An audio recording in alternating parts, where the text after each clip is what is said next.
over for now. The longest shutdown in American history will finally end today. The president has agreed to our request to open the government and then debate border security.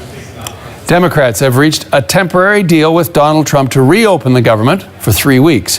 What is missing from that deal is any border wall funding that Trump insisted on during the shutdown.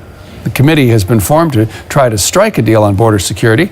Meanwhile, Trump has already threatened to use emergency powers to build the wall if there's no wall funding by February the 15th.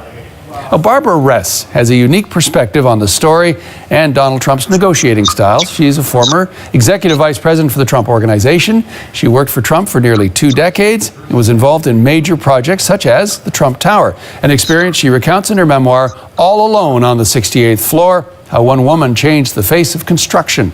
Barbara Ress joins us now from Tenafly, New Jersey. Thanks so much for joining us early on a Sunday morning, Barbara. Really appreciate your time. Let's talk about Donald Trump. Many are saying that he caved during the shutdown. What do you think? Oh, yeah, I think he caved for sure. He went too far out on a limb, for one thing, and the second, he made it clear that he wouldn't even drop this 5.7 million to 4 million or something like that. The other thing was he totally underestimated Nancy Pelosi, and he didn't really understand the powers of the Article 1 branch, the Congress, and especially the House of Representatives.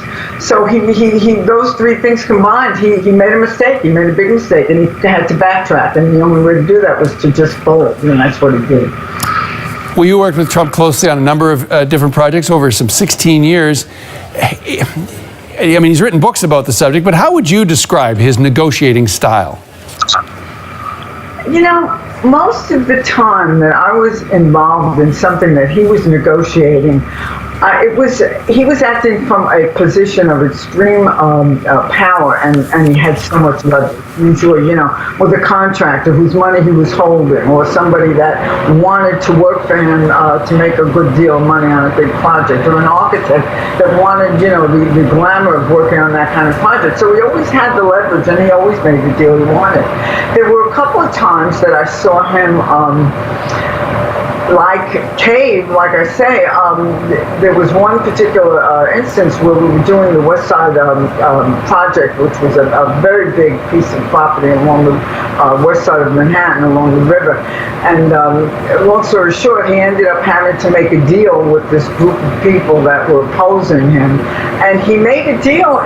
They said, here's what we want. He said, okay. He didn't try to negotiate money. He just took that deal. And I understand that he's done that with when he bought the Plaza Hotel. He had to have it, he paid what they want, that kind of thing. Not really fighting as much as he would need you to believe that he does fight and win.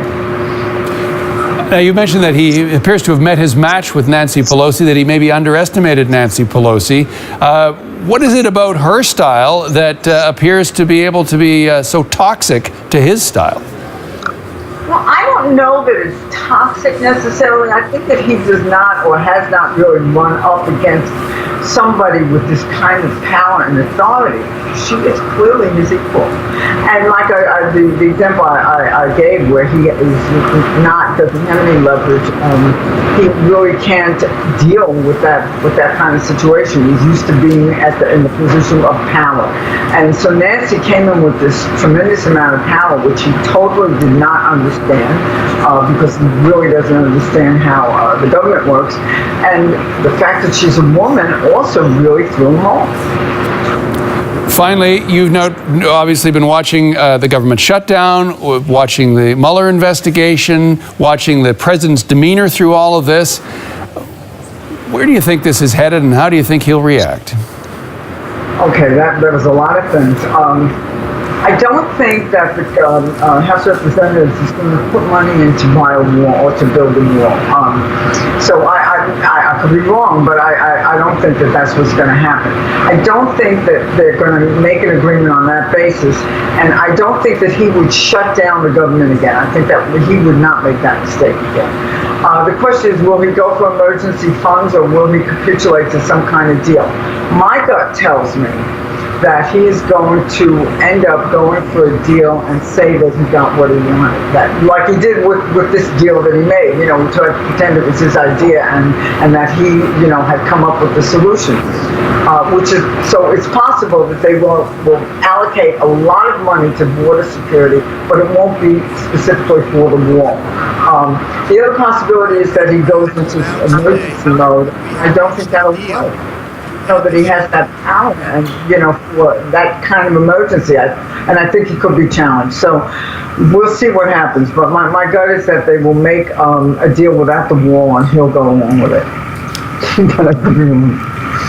Barbara Ress, a lot to watch for there. Thank you so much. Really appreciate your time. Yes, my pleasure. Barbara Ress is a former executive with the Trump Organization, and she spoke to us from Tenafly, New Jersey.